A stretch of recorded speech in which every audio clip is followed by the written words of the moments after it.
Nicole, this conversation has been a long time in the making, and I'm very, very happy to have you here.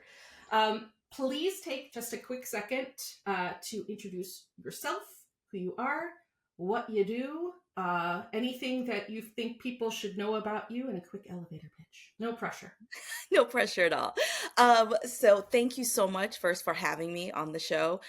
So I am Nicole Alexander. I am the author of the recently released Ethical AI in Marketing that came out this past August. I am also a professor of marketing and technology for NYU. I also teach at Columbia University as well, mostly executive and graduate students. And I've spent the last 25 years of my career in pretty much full stack marketing. So everything you can think of, from branding to content and creative, through to overseeing data science and engineering, all the way through to go to marketing and overarching strategies. I did work as well as in R&D and innovation with Nielsen and Ipsos previously. And my focus from a research perspective is understanding how consumers or individuals and technology interact, both from societal implications as well as how brands benefit from this technological interaction. We are going to nerd out together, Nicole. I hope so. I'm I so enjoyed excited. So, you, you know, take a look at the LinkedIn profile, doing the research on you. Like, one thing that occurred to us was just like how you've been at the absolute epicenter of data and marketing because you've been working at places like Meta and Nielsen. Can you take us into a specific moment in this journey, like a project or a meeting or result you saw that served as like a wake up call, like that this traditional playbook for marketing wasn't equipped for some of these ethical questions being raised by tech in general and AI specifically? Absolutely. I think my wake up call wasn't necessarily like a sudden crisis that just, happened and exploded. I think it was more of a persistent unease during a project that I worked on. And it focused on like optimizing, I'm trying to think how to describe it, optimizing ad delivery.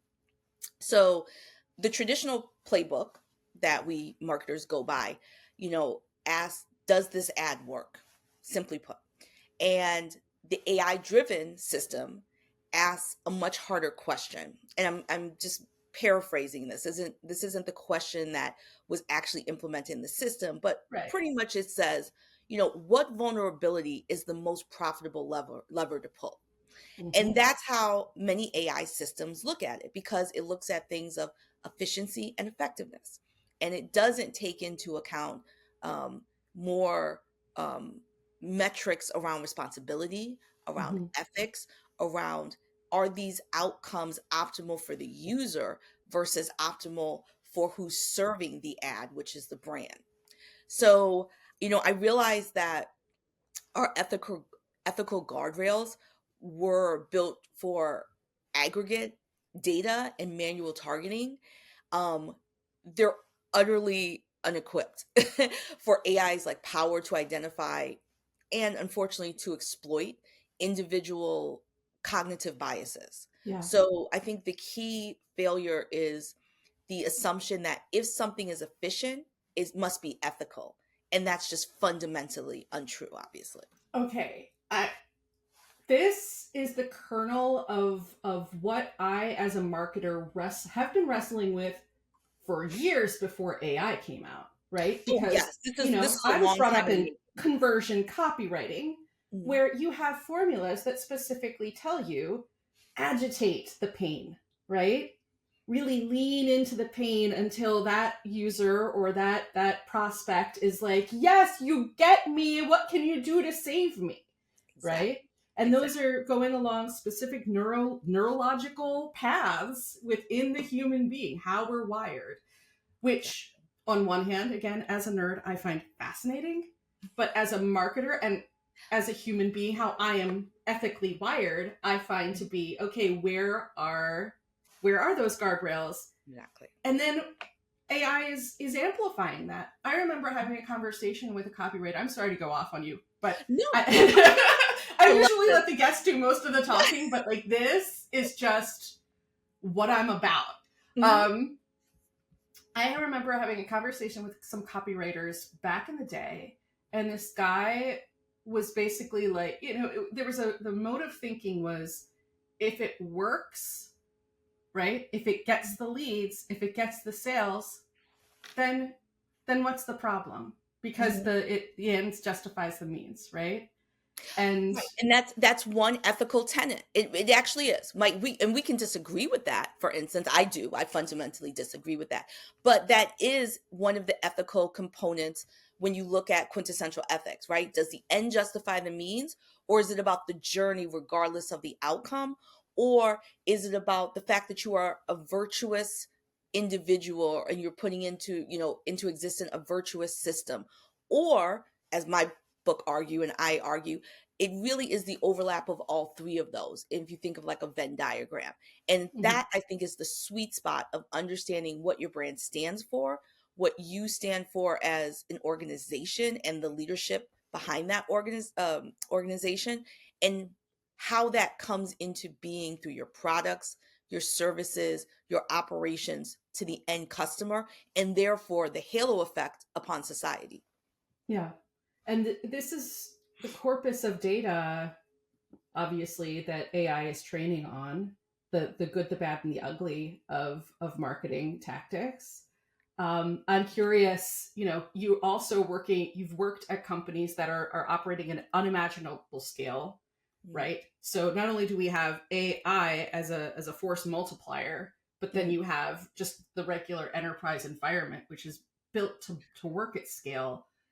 Where are you seeing the tension in that type of organizational machine between growth and responsibility, and what kind of lessons have you gained? And I know that's a big conversation, but what's something, I guess, a first principle that you've taken from that?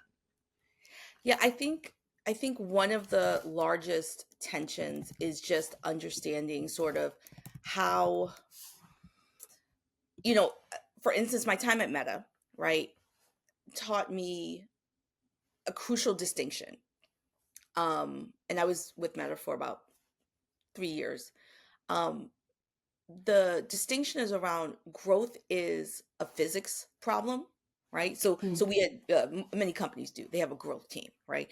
And Right. marketing supports, it's kind of like a pseudo sales slash marketing team. Mm-hmm. But you know when you think of growth as a physics problem, right, responsibility is a human problem, right? Conversely, so the physics of growth is you scale algorithms and engagement, right? Is it's measurable, and you could argue it's relentless, right? Because you always strive for continued growth. Right. The human problem of responsibility is fostering the well-being and mitigating harm, right? And this is complex, right? It's qualitative, and it often directly opposes those short-term physics goals. So I think the lesson that most leaders need to absorb is that responsibility should be codified, right, into the physics of growth, not treated as like this many times, this post facto policy layer, or Mm-hmm. this team that sits, outside of where the action is happening, right? And they're responsible for like trust and safety, or whatever, verbiage you want to call that team. So if your algorithms are engineered for time spent, they will inevitably reward outrage, right? So because we see that outrage and anger Mm-hmm. is sticky. It just is. Because going back to just cognitive science of what human beings lean into more. So I think the idea is that you must engineer them for kind of trust and long-term value first, and understand what building that relationship actually looks like. I want to take a step back Mhm. because these are big thoughts. These are big philosophical thoughts as well as actionable thoughts, hopefully. But like, not everybody thinks this way. And I'm curious, like, first of all, you thought this way enough to write a book about it. But what got you to this point? What ended up, how did you end up at this cross section? So I think, well, number one, I will say I've always been interested in this area of research. Just I find, the advent of technology and how it affects society as a whole just fascinating, right? I mean, and then, going back, to like the Industrial Revolution, right? And Yeah. how those key moments in technological advancement fundamentally, changed the way, for the better or for worse, of how society interacted with itself, um, and then it interacted with other societies that were either more or less technologically advanced. So I would say my overall disclaimer is I find that fascinating. But Yeah. I think, writing the book, and I'm not a writer. So for me, it was a monumental like act. Um, Uh-huh. but I do think that, one of the things that I saw was, as a marketer myself, I was looking for other practitioners, right? And outside of just academia, outside of like academic papers, other practitioners that were having the same concerns, the same the same moments of pause I was having. Um, and I wasn't really finding something that gave like a framework or a baseline or a step by step guide to say, hey, it's not just you. We should be thinking of these larger issues and the effects that organizations are having. Like, we always see these headlines coming out about this went wrong, this went wrong. And it's Mm-hmm. like, okay, but what's the so what, now what? Right? What Mm-hmm. have we learned from all of this to say that now this domain, right, or this industry needs to fundamentally change? And this is how to do it in a cohesive step by step manner, right? Or just philosophically thinking, this is how you change your mindset, and therefore this is how your playbook should change. Mm-hmm. So I felt that there was just a general gap in that kind of strategy, that strategy ethics gap. So my mother used to tell me, if you haven't found something out there that serves you, then make it yourself. So I decided to write the book, not just for the future me, or other folks that are coming up in marketing, but especially I think for leaders. And for many leaders, I hope that the book serves as a moment of not necessarily just clarity, but a moment of reflection, to ask some fundamental questions and to really think about what matters to you as an individual, what matters to your organization, what does your organization say matters to them, Mm-hmm. and to make sure that you start to close that gap in the way that you develop your products, the way you develop your marketing, the way you go to market, the way you utilize data, the way you interact with your customers, and the level of transparency, and accountability and control that you give customers. So the goal was to develop something that could be a guide, a practical guide, Mm-hmm. but that also had the level of like academic rigor that I would want to see as a practitioner, from how does this work in reality, but also what's the foundation, from philosophy, from insights that we've seen over centuries, right? That's laid the foundation of what we've gotten to at this point.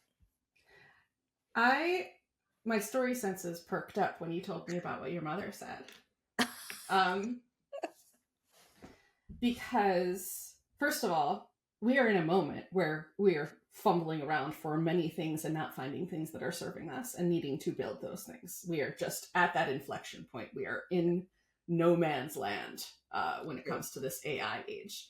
But I do want to rewind to Mhm. way before Nicole the researcher Mhm. existed, or maybe that you've always existed as a researcher. But I would love to hear, like, what was a moment where your mother told you that? Like, was there a specific, is there a scene happening when you think about that? Yeah, I actually remember I was in high school at the time. Yes, secondary school. I was in high school at the time, and we were I want to say I was in like maybe ninth grade or 10th grade, and I was I was bored. I was just bored. I and I would skip school all the time, and I would go and I would do like you know, when kids skip school, you think like, who are you hanging out with? And I would like go to the park and read. So I was kind of like a non-cool school skipper. And so I would read books. So when I remember when, you know, obviously the principal called my mother and was like, "Hey, your kid's Mhm. missing." Um, and my mom came to me and said, "You know, why are you skipping school? Why are you not engaged? Like they say that you show up for your test and then like you just kind of zone out." And I'm like, "It's not interesting." I was like, "I feel like I know the material and I'm not I mean, I didn't probably say it this articulately, but I was like, I'm not learning anything, and I feel like this isn't a good use of my time, and I'd rather read books." And I remember she chuckled. I remember I my mom never chuckled a lot, but it was like she was trying to hold in her laugh. And she said, "Well," she's like, "Have you ever thought about asking for more? If what you're getting doesn't serve you, then have you reached out to your teachers? Have you asked them to you know, talk about what you're interested in? If you're going off to read, you know, Dune, right? Which I probably was because I read Dune like 1,000 times. But she's like, if you're going off to read like sci-fi novels, like what do you find so interesting in the books? And is there maybe you could spend more time in like your science with your science teacher and learn more about X, Y, and Z? And it wasn't something that I had thought about. I just kind of was like, oh, not interesting. I'll just do my own thing and show up, take the test, you know, still maintain my Mhm. grades. So after she said that, it really got me to understand that don't settle for like the status quo. Like the reality is challenge yourself by challenging others. And after I reached out to, in particularly my science teacher at that point, I subsequently went into like more advanced, you know, they call it advanced classes, but more like specialty classes that really like offered just a more diverse range of like subject matter. Yeah. And it was amazing. And I just think to myself, if I hadn't have had that, you know, coming to Jesus conversation with my mother, I probably would have gone through high school just being bored to Yeah. death and just doing the bare minimum for me. And it allowed me to like just be subjected to so much more interesting content, more interesting teachers. And you know, another adage I remember is, you know, my mother would always say, closed mouths don't get fed. Right. So if you don't speak up, if you don't say something, then how is anyone supposed to know that you want more, you need something different? So that's been sort of one of the things I've lived by and I'm what kind of so led me to glad this. we went down that little rabbit hole together because boom, didn't that, I mean, that moment like opened doors for you. Absolutely, absolutely. Literally, from this high school kid sitting on a park bench reading a book to then working at one of the most influential tech companies on the planet. I'm seeing a little connection there, right? Absolutely. And I what mean, a testament, first of all, to your mom for being yes, the one to say that. And also to you for listening too, because I know I've said stuff like that to my 14-year-old, and he's like, it's easier said than done, mom. Right? true. Very true. So that is so cool. Thank you for telling me that story. I Absolutely. also picked up vulnerability shouldn't be a growth lever, is something that I Yep. picked up from your work.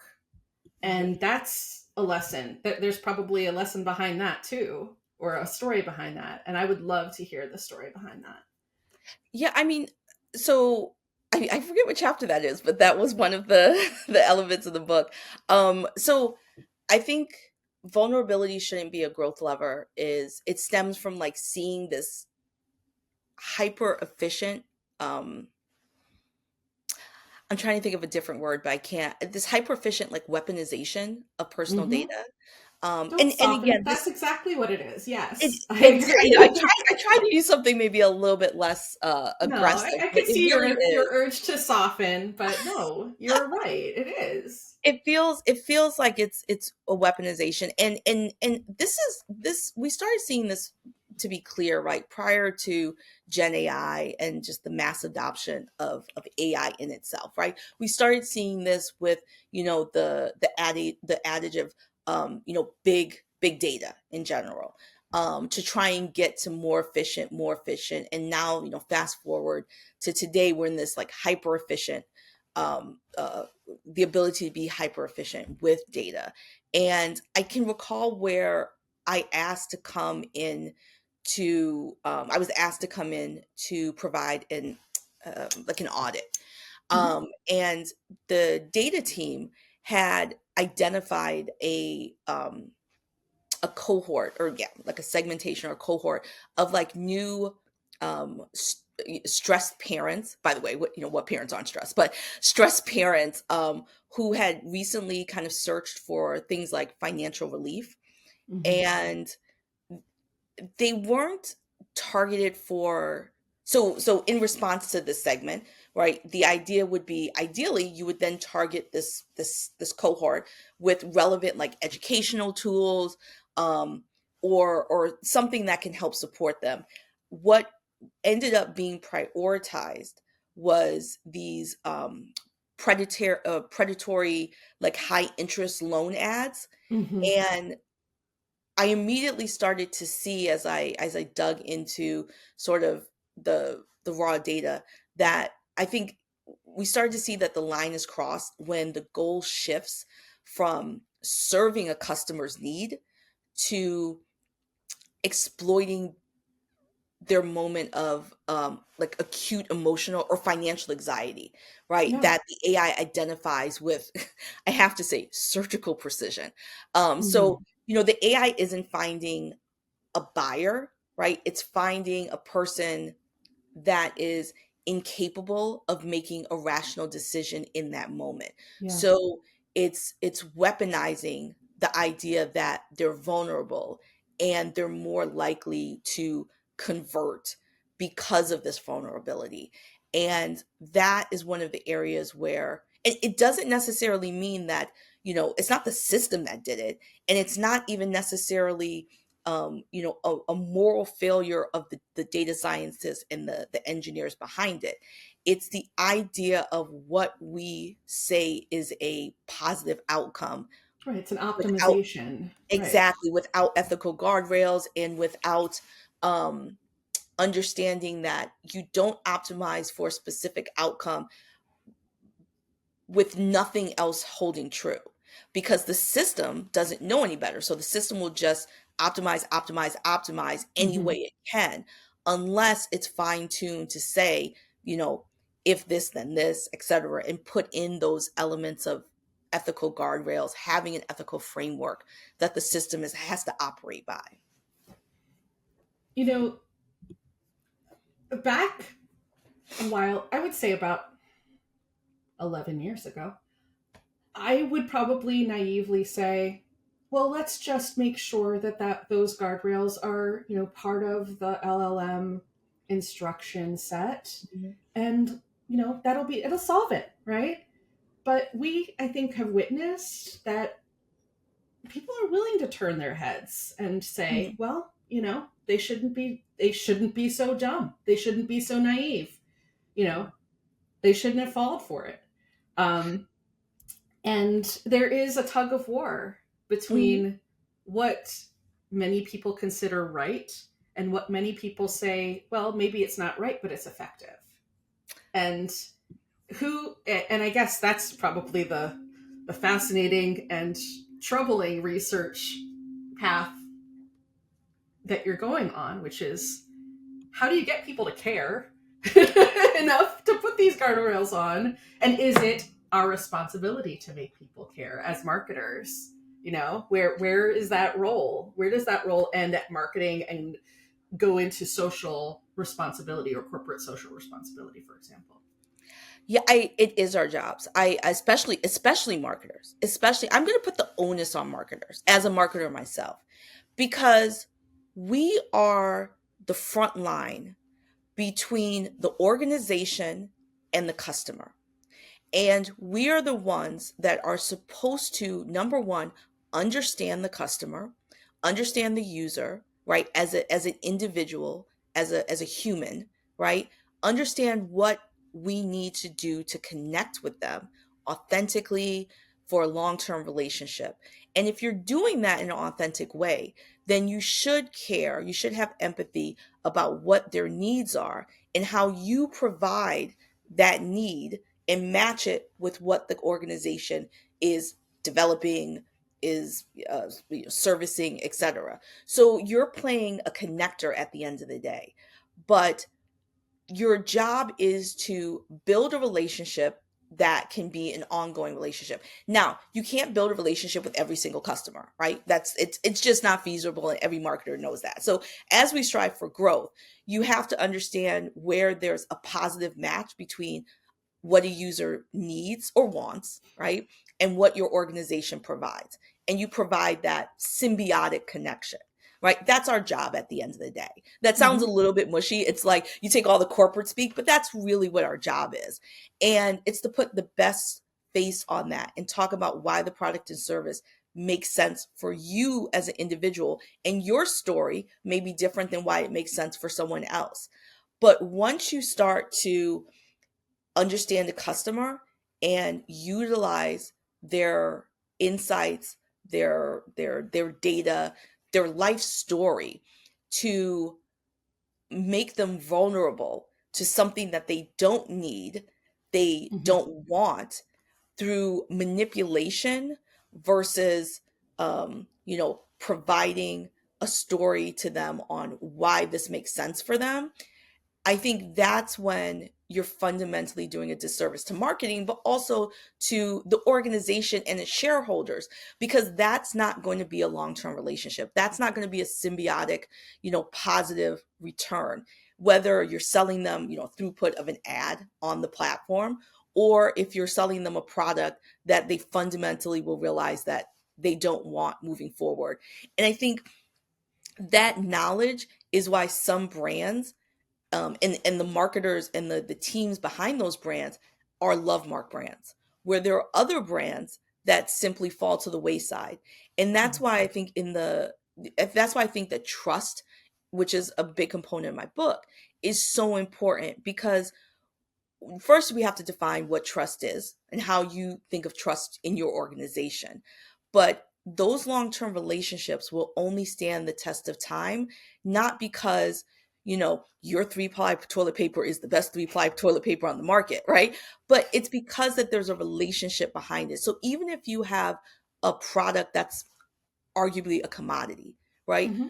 Building that relationship, having trust with the customer, understanding that you do what you say you do, and you show up in the way that your brand says you show up, and you deliver a product of quality, or maybe lower quality but lower price as well, and that's Right. fine. That's what you're transparently sharing with customers. But being consistent, being transparent, and being on brand, I think, is going to develop that long-term trust. And we talk a lot about, well, oh, consumers switch. They switch brands, they switch, they go back and forth. But the reality is, they're, especially with Gen Z, younger Gen Z, and Gen Alpha, which is coming up and, starting to, spend money.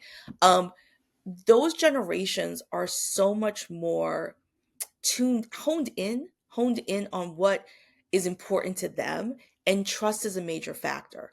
Being able to have transparency and believe in a brand is a major factor. So whereas it was hard sometimes to gut check a company or what a company says, when I was growing up, because you have to, well, let me go through to the library, let me research, etc. I love Now that you were like, mimicking the card I, catalog. I actually had a flashback of I going through the saw card that. catalog. I saw that. All right, continue. I just aged myself so badly. But but now, it's at their fingertips. They Google something, they look it up, they fact check you in the moment. Mhm. And if you derail trust, we've always talked, it's so hard to earn trust and so easy for it to be diminished, but even more quickly now with newer generations, because I think there is this level of distrust in general with younger generations. So brands that prove that they're trustworthy and that they show up for their customers are really going to be the ones who authentically have success moving forward. Speaking of the next generation, good segue. Um, you are a prolific mentor. You have mentored 147 women into AI leadership roles. Probably, well, that was at last count. And that is an incredible legacy. I want to hear, first of all, it's mentorship is not just about the mentee. Hmm. It's a two-way street, Very and true. I would like to hear what you're learning from the women that you've mentored in this future of leadership with AI. Oh, that's a great question. By the way, it's so funny. I can't remember. I mean, the count was accurate. I never think about the number any longer, but it's been such a privilege, I have to say, to be able to provide mentorship, especially the mentorship that I really wish I had at moments, throughout my career. So that's why I try and deliver back now. But I think one of the things that the entire cohort has taught me, that I think the future of leadership in AI, but overall, um, won't be defined by like technical mastery, like alone. Um, it really will be like defined by this like emotional intelligence. And I think this next generation of women, what I love to see is they refuse sort of the old trade-off between ambition and integrity, right? They're designing careers where both can coexist simultaneously. So I think their clarity, their courage, and the insistence on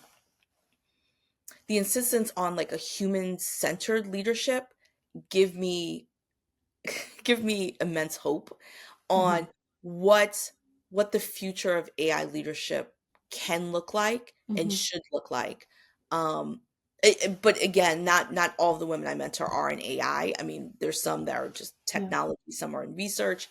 Um, but I do think that with sort of this, times have changed, obviously. So like what I was taught in school when it comes to marketing is very similar to what you said previously about just winning at all cost, right? Mhm. In university originally.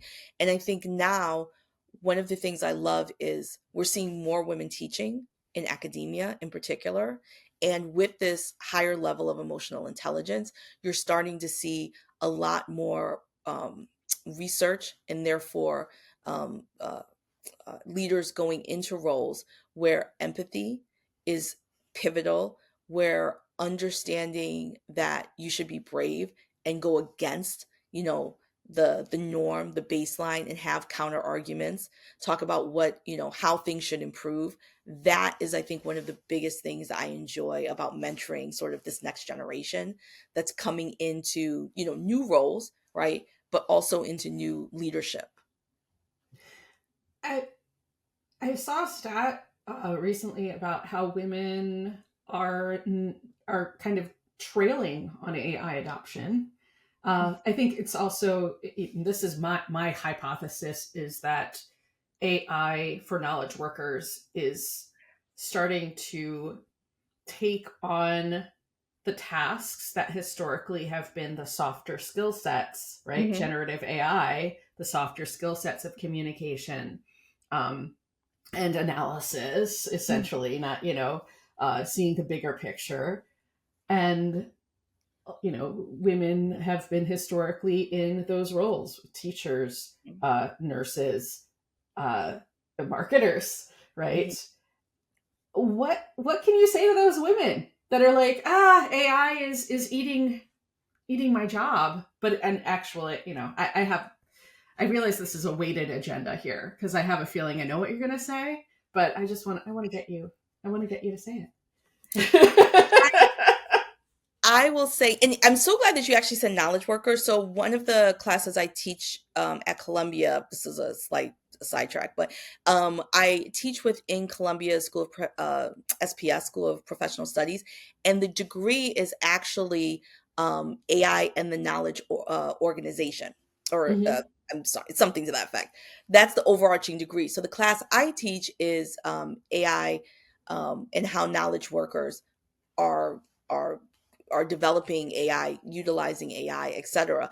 And what I love is that the gender balance in the class or in the program itself is majority women, and I Very love cool. seeing that. And this is, by the way, this is for folks with like I think 5 to 7 years experience in working. So this isn't like entry level. These are Hmm. folks that are coming out into like managerial early leadership roles. So which I really love to see, because I do think that knowledge workers are affected by this and are the ones who are, helping to build, procure new AI systems, new MarTech stacks, and that is a legacy, right, moving forward, right? Because you're setting the foundations of very complex systems that will live within your organizations for the next, upwards of 5 years, because no one's just sitting around changing MarTech stacks. Hmm. So I do think that with more women coming in to this, knowledge work, etc., yes, there are jobs that are being offset, but the reality is, and we don't talk about this enough, first and foremost, just because the headline says that AI is displacing individuals, that doesn't make it so. What actually displaces individuals is poor leadership decision making within organizations, where they're overhiring, where they don't need individuals, where they don't have consistency in understanding how to utilize the workforce that they have and therefore upskill them appropriately for Hmm. tomorrow's needs. So a lot of the massive wave of layoffs wasn't about AI, even though that makes a good soundbite for the news. It was about having leadership that doesn't understand how to lead and therefore doesn't understand how to take responsibility and have that halo effect onto your employees that are now unemployed en masse. Right. That's my first point. Um, my second point is my second point is that I also think, similar to the ascent of Google, for instance, right? And it's always interesting when I tell my nieces that I'm older than Google. My younger ones, they're Hmm. like, oh, and they give me this It's this like shock saying look. older than God, I'm right? like, oh, this is sad.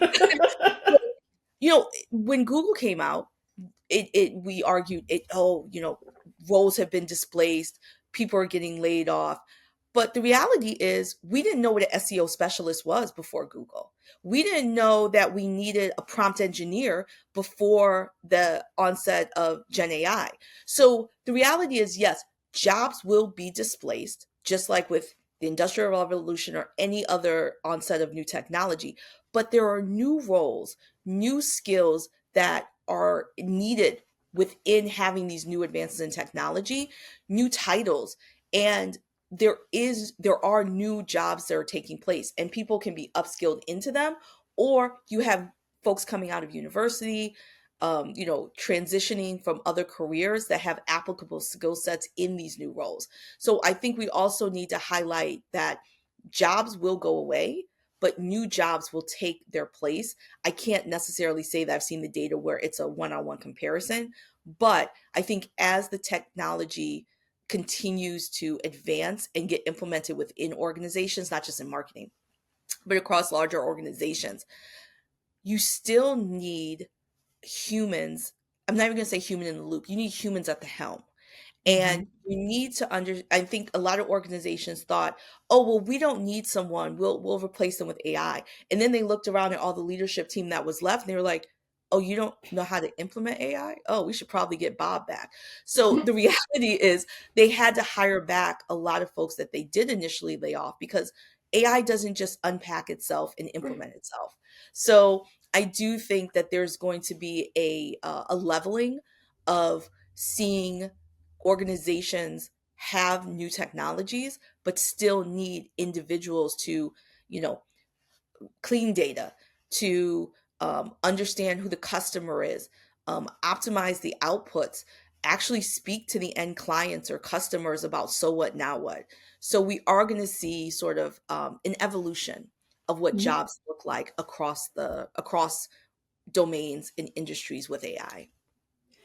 And to yes and that, uh, I've been, I think this is the fourth season of Humans of AI. I've been, speaking with dozens of people now. And one of the common themes, whether you're an AI researcher or somebody whose career is being, built upon AI, Mhm. is communication and language. Which again, quote unquote, that's a soft skill set, right? Absolutely. Historically has been the communication domain of women. Mhm. And that's AI feeds off of communication and language. Mhm. So in order for you, I think that there's a huge need for natural communicators and people who are inclined towards empathy and understanding and human centered focus. So it's not only just there's going to be different opportunities and upskilling, but it's a unique opportunity for people who have been maybe historically not in tech roles, right? Right. So yeah, I think it's going to be an interesting transfer. Um, what? Okay, so you are on the boards of Perscolis and Mhm. the Loveland Foundation, which are organizations focused on access to tech training and mental health. Um, First of all, why? And I realize that's, well, why are you helping people? But no, why specifically Mhm. these causes essentially? And what are you taking from this? How do you bring the information from the front lines of this community action to the boardroom or executive meeting rooms in corporate landscapes? Absolutely. So I'm so privileged to have been asked to join Perscolis New York and on their advisory board and the Loveland Foundation. There are two causes that I just believe very deeply in, particularly in upskilling and educating individuals who don't necessarily have access to university, degree programs, supporting the Loveland Foundation, who supports Black women and girls and those who identify as women in mental health support. Um, I think my board work keeps me grounded. I think in sort of like lived experiences or like lived reality behind the data. So when you sit with sort of learners, especially with Perscolis, navigating these like systemic barriers, or on the other hand, women seeking mental health support, you understand the true impact of technology, far beyond like metrics and dashboards. It gives me sort of a different lens in the boardroom, and I push leaders to evaluate not just you know ROI, but like the ripple effects of their Mhm. decisions on these real communities, and how it shapes communities. So when you look at like the facets um, of my work, right, the book, teaching, mentorship, the board service, I think one of the biggest things that allows me to feel like I'm seeing actually seeing the positive out impact of Mhm. what I'm trying to champion is, of all those things, it's more immediate with my board service, Mhm. because I get to see learners graduating, and we have a myriad of different partnerships across New York, not just with the city, but with different organizations that bring these learners in after they have certifications and AWS in Python and a myriad of different areas.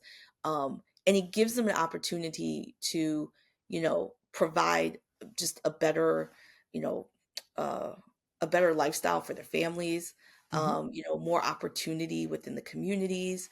And I think, particularly post COVID, right? Or, with COVID, Black women and girls have especially had a difficult time in getting support. And I think, one of the things that we've seen, particularly in the Black community, is, we don't talk enough about mental health. I think we don't Mhm. talk enough about it overall, just to be Right, clear, right, right, right? We right. all need to talk more about mental health and embrace therapy. But Mhm. I think I've seen a lot of silence in the Black community around embracing mental health services. So the fact that Rachel Cargill, who's the founder of Yeah. the Loveland Foundation, the fact that she, this all started with something so small as like a birthday wish that she wanted to champion for people to support years ago, and it bloomed into what today is the Loveland Foundation. It's just such a beautiful thing to be able to support so many women and girls who are reaching out for access to mental health that Mhm. is not covered with their company, or for a myriad of other reasons. And I really wish that we could support even more, you know.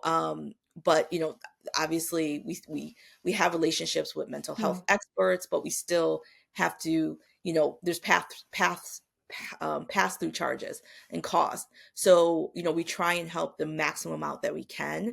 but you'd be surprised the sheer volume of requests that we get, that number one, someone just would wants to see any mental health Right. therapist, and that they would like to have continuing ongoing treatment, because they're seeing a benefit to Yeah. them and their family, and how they're able to actually, you know be in Navigate the society. world. Yeah, yeah, Exactly, yeah, exactly. exactly. It's and I mean, just asking for help, I know, is So hard. it sounds trite, but it is a huge hurdle to overcome and admit I need help, Exactly. especially when vulnerability is a liability because you constantly have to wear a shell of confidence or strength, and it's a huge burden.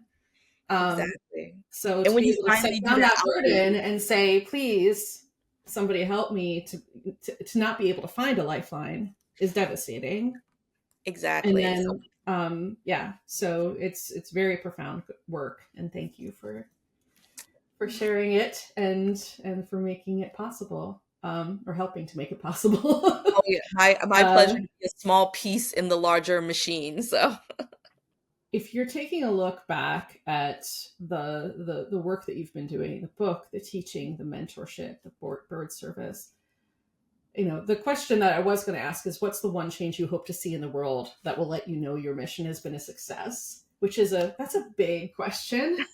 Um, so that way it's not like, oh, what are you leaving behind, but what's the story that you're telling?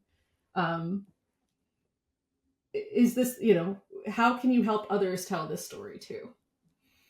I don't wanna oversimplify it, but I think this if someone were to ask me to succinctly tell, like, to explain in, like, an elevator ride, right?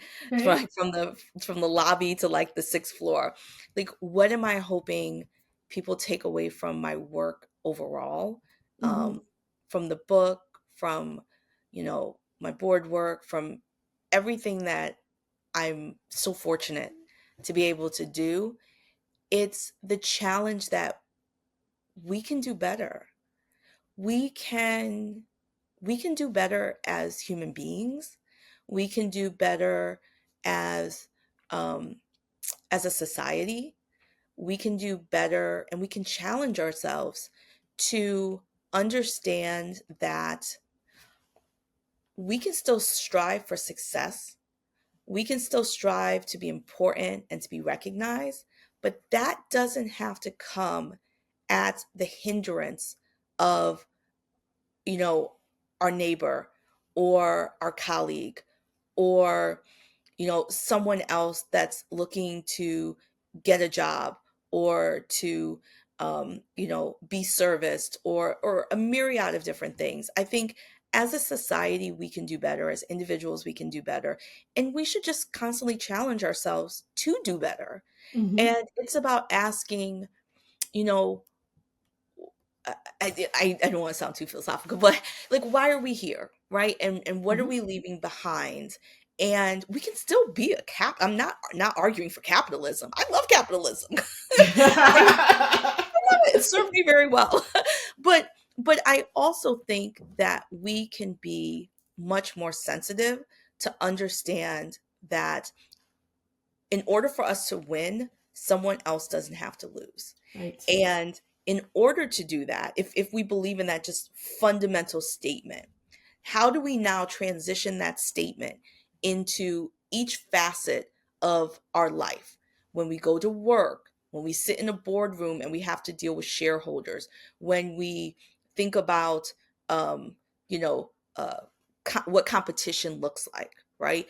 When we think about optimizing for specific outcomes, how can we take that statement and insert it into the way that we actually behave?